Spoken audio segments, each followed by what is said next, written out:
teachers don't want it to be a distraction to our learning. Well, it really isn't a distraction to our learning because, and adding compelling reasons that say, these reasons basically aren't valid. So that would teach an argument skills, I think.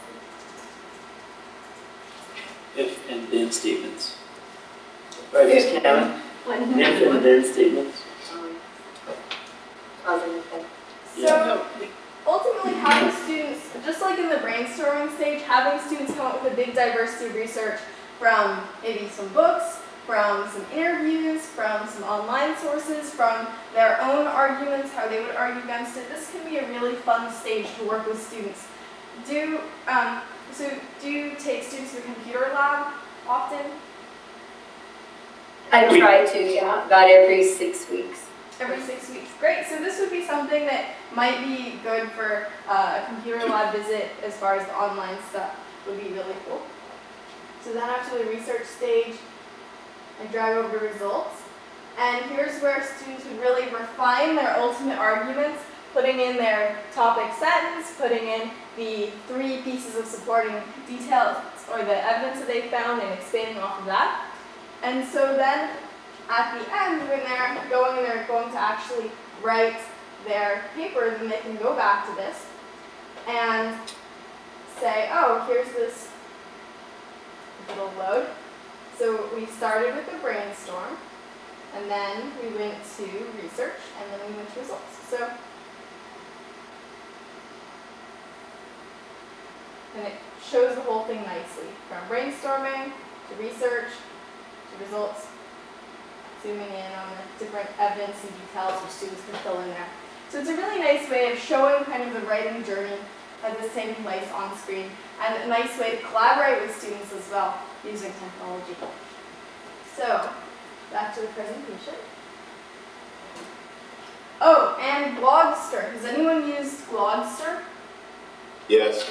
Yeah, well, Blogster is, I would recommend using the education version because otherwise you'll have ads at the top and the side, but Blogster is a really nice poster site where you can make all kinds of interactive posters. The posters have fun text, and it can also have videos and pictures even. So this would be a really fun thing to do for a creative assignment. For instance, maybe if you wanted to have students, maybe if you give an assignment to your students like, how would you teach other students about one of the 6 traits of writing? And you could group people and each person would work on a trait. So whoever got sentence structure could make a poster. And it would have examples of maybe this isn't so great a sentence structure and here's how we would improve it, and here's a checklist, and they can make really fun, bright, colorful posters.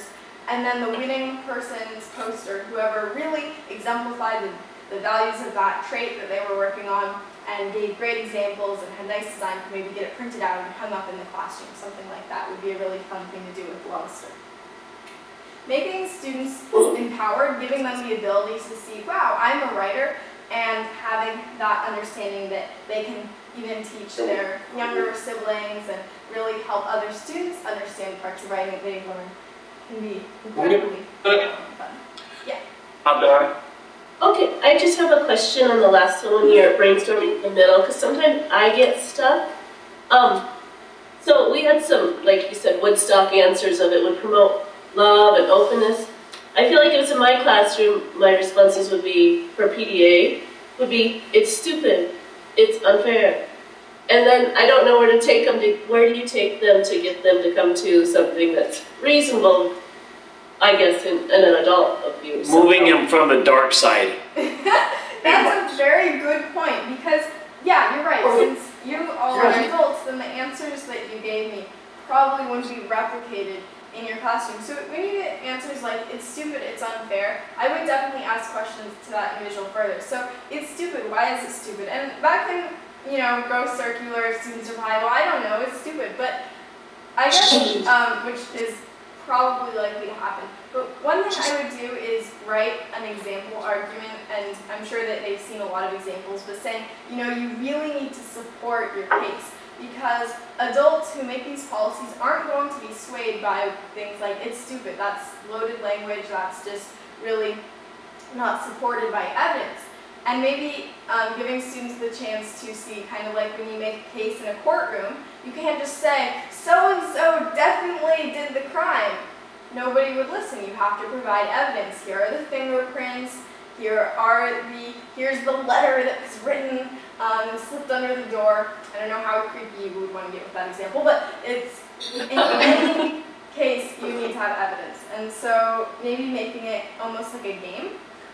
So perhaps instead of something serious like the PDA policy, you could make it something like, okay, so-and-so has been accused of stealing another student's cat.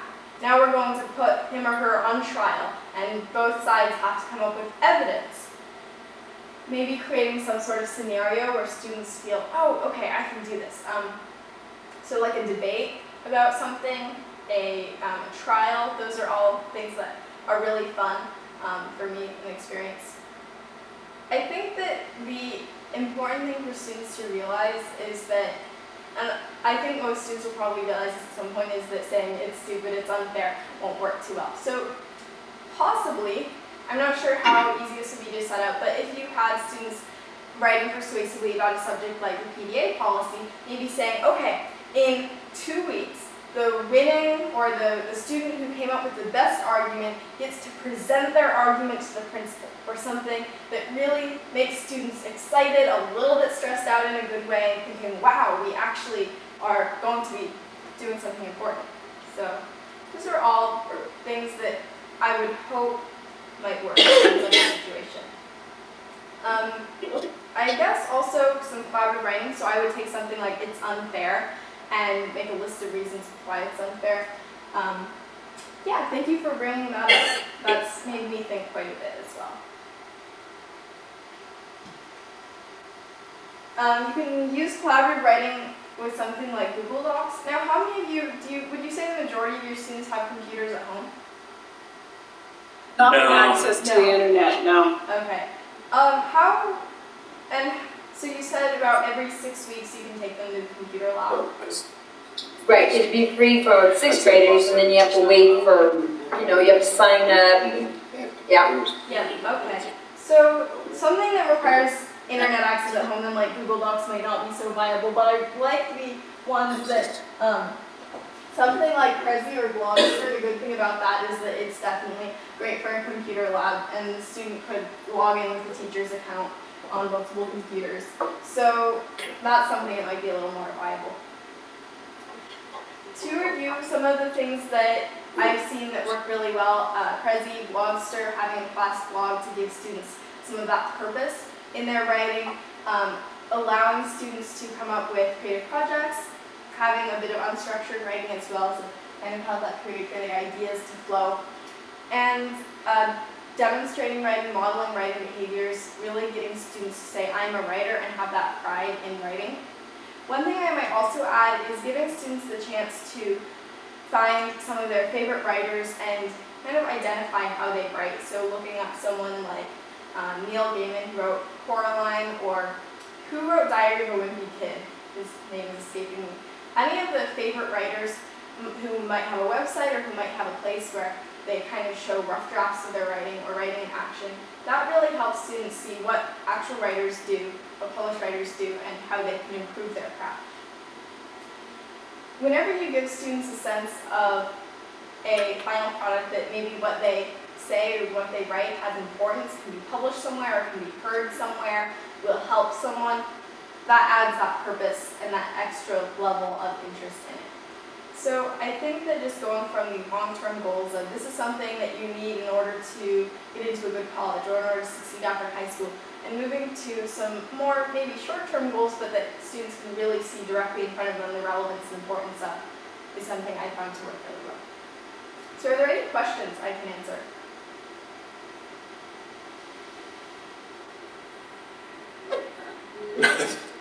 How would you, as a student yourself, what do you see your strengths in writing come to play in mathematics or, in some of the other contents that students have to do? Because it's not just in writing that we're trying to do. We're trying to incorporate writing strategies in different content areas.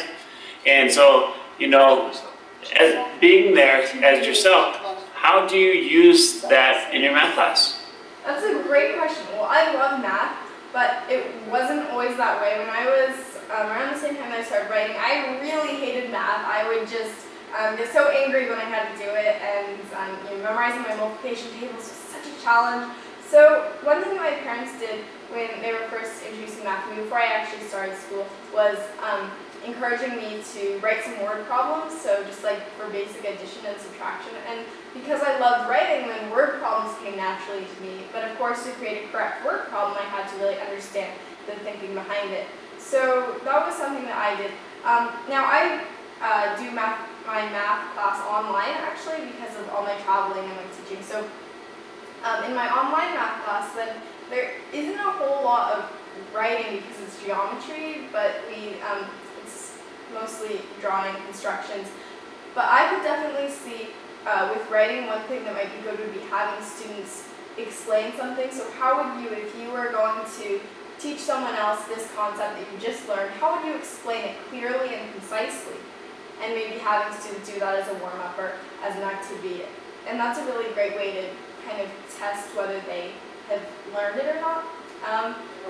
Because I don't really have much experience with mathematics aside from being a student and knowing that word problems really helped me in my learning, I wouldn't know specifically what to add to that. But what have you been doing, I guess, to incorporate writing in your math? Well, like you were saying, they write the algorithm because a lot of times on their standardized tests, they have to explain how they got the answer, which is basically writing the algorithm. Okay. So, But your step oh, sorry. instruction, I'm sorry, I was just saying it has the step-by-step instructions, and a lot of them want to put the adjectives in, and I'm like, no, I need the basics. That's super hard because whenever you incorporate writing into a different subject, it requires different things. So when you're incorporating writing into mathematics, students are probably bursting with all the new information they learned about how to write effectively in language arts, and then suddenly it's no, cut out the adjectives, we're not going to describe how beautiful the number 4 is. So that can definitely be a bit confusing to students. I think really outlining there are different kinds of writing that use in all kinds of scenarios. The type of writing that an engineer is going to use when he sends an email about this new bridge that he wants to build is going to be way different than the language that a writer uses when he or she is creating a poem, or that the President of the United States uses in his State of the Union speech. So really, maybe having students compare 2 or 3 kinds of writing and explaining how they're different would help perhaps clear up some of that. I know exactly what you mean because I have to resist that temptation to use all kinds of flowery language when it's probably not necessary. What about social studies? How have you incorporated writing with history? Well, with social studies, really we do a lot of writing, and there's really 2 underlying rules. I want to know what they know, and then I want to know what they think about it. And when you put those together, I'm with 6th grade right now, and one of the large things that I'm working with just the mechanics of writing still. So we have a wide variety of students that can write a page and a half on one question, and we still have a few that'll barely do 1 sentence. So, I mean, I really want to know what they know to begin with, because I have to grade what they do know. But secondly, it's important to me to know what they think about it, and that's the hard thing to get from them. So forming opinion and being able to get that opinion down on paper, communicate it? Right. Interesting. Yeah, I would think that would be the easier part for students to write, but then again, I'm just building off of my own experience, and I love to talk, so I'd probably be one of those page and a half, bordering on War and Peace length responses. I think that for the students who are a bit less inclined to share their opinion, maybe creating a scenario where sharing their opinion is more essential. Have you, trying to think of, I know that there was a social studies class some of my classmates in another class have where they put historical figures on trial, and so different people were lawyers and judges and jury, and they all had to come up with their opinion because they were putting this figure on trial, and that was apparently a really fun, pretty awesome assignment that everyone loved. When you're trying to get students to provide their opinion, why do you think it is that they're not writing more? Is it because they're sort of afraid of how it factors into the grade? I think it's more of a social peer aspect. If they have to share aloud, the possibility that someone may criticize or, well, let's be honest, at this level, cut down. It's one of the things that at the middle school level is something we face every day. But in the classroom, I've witnessed it as the principal going into a classroom, and I just did this yesterday, and I said, you're going to write this, because they want us to it's a line between getting them to understand that they're independent and that they can think for themselves and break away from elementary where it's just there and it's going to be laid out for them, but now you've got to become free thinkers and trust yourselves, and it's gaining that confidence. That's the hard part, I think, as teachers, when you have such a different range of abilities in the classroom. So, that fear, just the self-confidence, lack of, that's what I tried to say. I also think it's part, we're also going into another realm too, because we're discussing writing, but I really think it reflects a lot of their reading abilities, where they're fluent, but they're really not gaining the understanding of what they're reading. So, we're working with these things on all levels, but those problems are there as well. Now, one strange thing that I'm seeing, I have one 7th grade class where we do tons and tons of writing, and it's 100% opinion pieces, persuasive works. And what's really strange to me is we've done a lot of oral discussion too, and what's surprising to me is how articulate many of them are orally, and how very poor it is when they put it on paper. There's a huge disconnect there, yes. Because I love talking, I love writing, so I think I can sort of navigate between them both, but then my older sister also loves talking, also has really strong opinions, but when it comes to communicating them on paper, sometimes with her persuasive essays, not so much. So bridging that disconnect, whenever I'm doing persuasive writing with students, I would try to start sort of this oral discussion, really get people with strong opinions on either side to essentially be arguing a little bit, and then I start writing down exactly what they're saying so they can say, wow, what I'm saying really can look good on paper. And seeing how I'm taking basically what the ideas that are already in their head, what I'm saying, so if your students are already articulating really well, just kind of immediately transferring that on the paper and saying, here, look, these are your ideas, now go and expand on them. I guess if students see, I have the ideas already, that's not a problem, I can just write them down and work from there, maybe that would be a good thing. If it's the self-confidence that's involved, then, and it's reading aloud, then it seems like they wouldn't be so enthusiastic in the discussion stage. So, I guess, do you think that the students' writing ability, that they're a bit nervous about sharing with other students because they're worried about the mechanics of their writing? I don't know if it's across every class and every grade level, but to me, it must be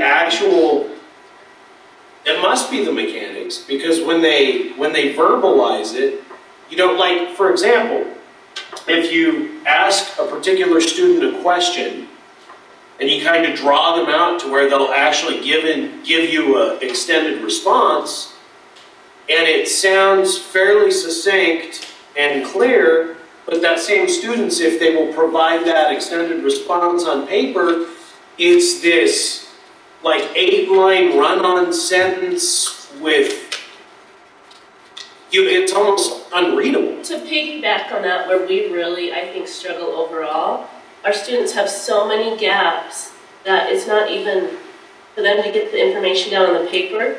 They don't know their parts of speech, they don't know complete sentences, and then half of what they're tested on is reading, and the other is language use.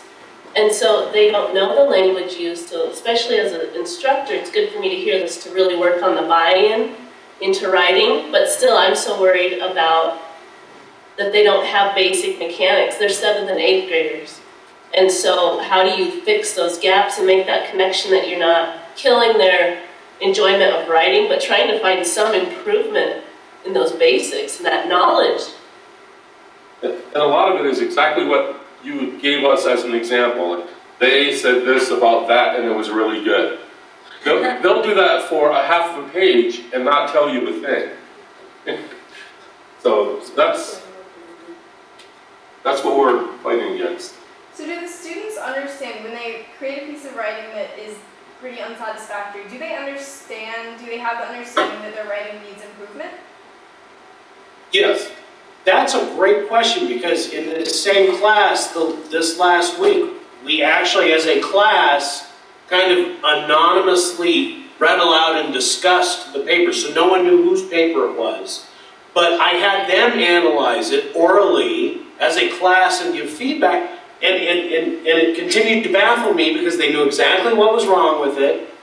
They seem to know how to fix it, and yet it doesn't translate onto paper for some reason.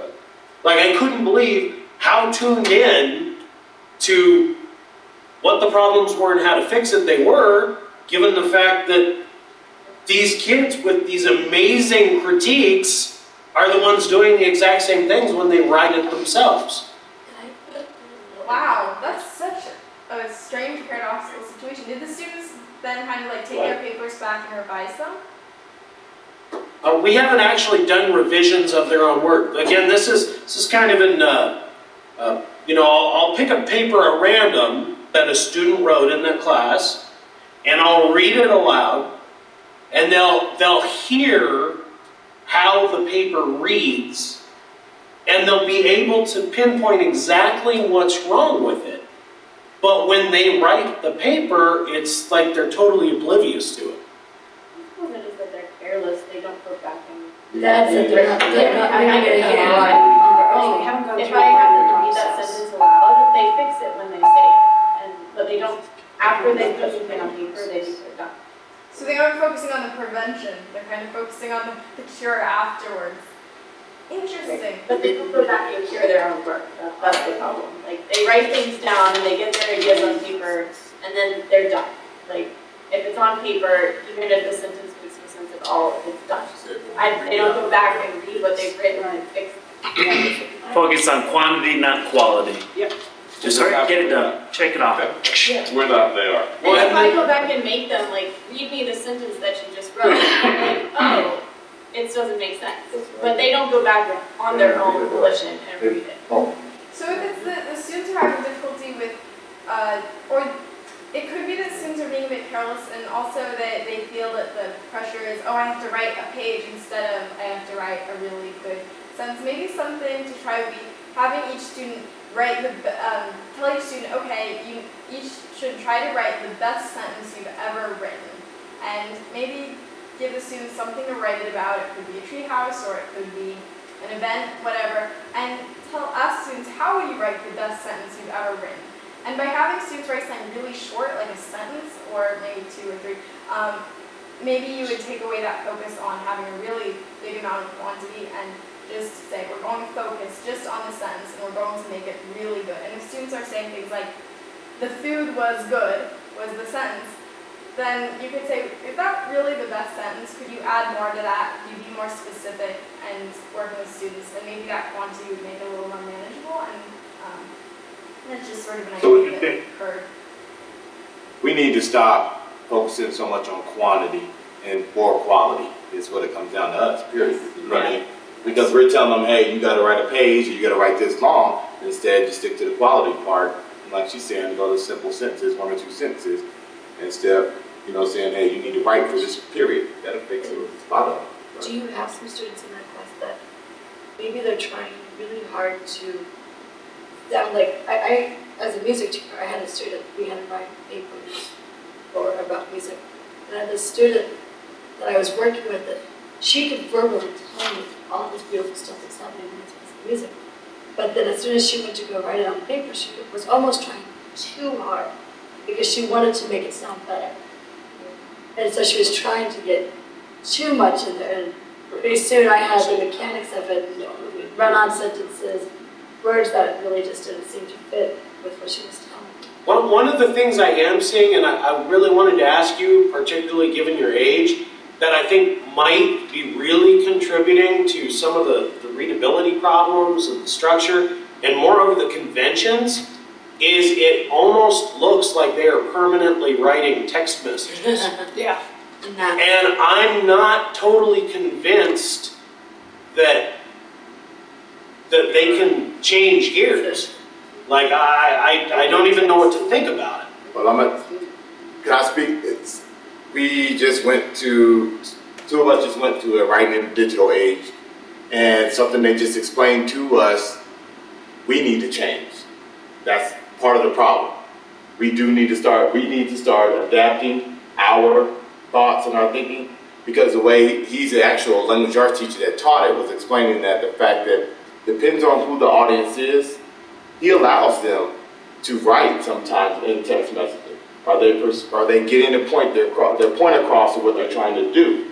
So that's the part that we have to start somewhat adjusting our thinking somewhat, because whether we like it or not, that is how they communicate, that's how they collaborate. There's assignments that we can do that. And that's what I mean, it's right, but it doesn't make it right, but Just jump on in on that. Right. Okay, I have a question. So what, to me, and I, as a language arts teacher, I see this, what is a good way for them to learn to edit? Because I haven't found a good one yet. For them to actually take, I mean, I've done fold of paper, say you've got a sentence that's, the sentence starts with a capitalized word, you got punctuation at the end, you have the verb. But you do that maybe half a year, and then after that, they just throw stuff on your edit sheet. So my question is, what would be a good way for them to learn to edit themselves? Really good question. Editing was one of the things I, as a writer, struggled with quite a bit. I really hated finding all my run-on sentences and my comma splices, and I thought it was a big pain. So after a while, I guess I realized just kind of gradually, wow, editing is this incredibly essential part of writing that came with, that was essential to create a good final product. But one of the things I did was I would have an editing checklist with me, and I would check things off, and I guess that the routine of it made it a little easier for me. I wouldn't say that it made it a whole lot more fun. Sometimes I guess students have to realize that editing is not necessarily the most enjoyable part of the writing process, but possibly if you maybe gave students some challenges, like here's a piece of text and it looks pretty perfect, but there's one hidden error that's sneaking in there. Can you find it? And maybe really training students to treat it almost as a game, kind of like find the problem and then changing it. Another possibility is if students exchanged papers, maybe you could do it almost like a Secret Santa sort of thing where, oh, I'm going to edit someone's paper, I don't know who it is, it's only identifiable by a number or something, and then we're all going to trade and we'll see how we like each other's edits. Really turning it into something that's a bit more lighthearted perhaps. When it comes to editing their own work, I always tell students, writing is the mark that you make on the world, and you want to make sure that mark is something you can be proud of. So giving students a sense of ownership. Perhaps saying, okay, we're going to whoever has the best piece of work, we're going to make an anthology of works that students have written over the course of the year, and we're going to do it online, or we're going to do it in an actual book. So you want to make sure to edit, because that'll give your work a better chance of being in an anthology, or getting a wider audience, I guess. Just as long as students see there's a point to the editing, I think that really helps take away a lot of the I don't want to do this kind of attitude. To go back to what I was hearing about the digital writing, or the writing in the digital age, that's a really good point about sort of how students are often writing in text messages. I think that it's still incredibly important to be able to traditionally write a long-form essay, but at the same time, definitely making it relevant to what students are seeing and what students are experiencing. So maybe how would you write a convincing email to get a sponsor, for instance, or if you were fundraising for charity, then how would you write a persuasive email? Really making it something that students see the point of. Maybe providing each student with a challenge of some sort. That's why I love doing the whole classroom blog thing, because it's getting students to do that. Another thing I've heard of that's works well for some language arts classes is 140 character stories. So a teacher would have a Twitter account, you could block it for privacy concerns, and then each student would come up with a 140 character story. So 140 characters is about a sentence, 2 sentences, and the whole concept behind the 140 character story came about because of Ernest Hemingway's very famous story, For Sale Baby Shoes Never Worn, which was sort of the shortest story. And so challenging students to work in a very concise, not really driven by a big quantity, but really kind of taking it in the other direction. How do you tell a story well? How do you give detail in this very short little amount of space? And so because students are going to be forced to use their words very economically, you probably won't see as many of the food was good type of sentences that don't really serve a point. So kind of forcing students into that ultra concise form of writing might help as far as some of the better writing skills. Okay, any other questions? No? Great, well I really enjoyed speaking with you, hearing about your students, and I hope to someday be able to visit Colorado. That would be really nice. And I've learned a lot from hearing about your experiences and some of the students that you've been dealing with and the different forms of writing you've been working with. So I would love to stay in touch, and I hope that the session has been enjoyable. If any of you want to contact me, then my website, dorseytalk.com, is always available, and all my programs are listed on CILC.org. Thank you so much for connecting. Thank you, Eldora. Thank you.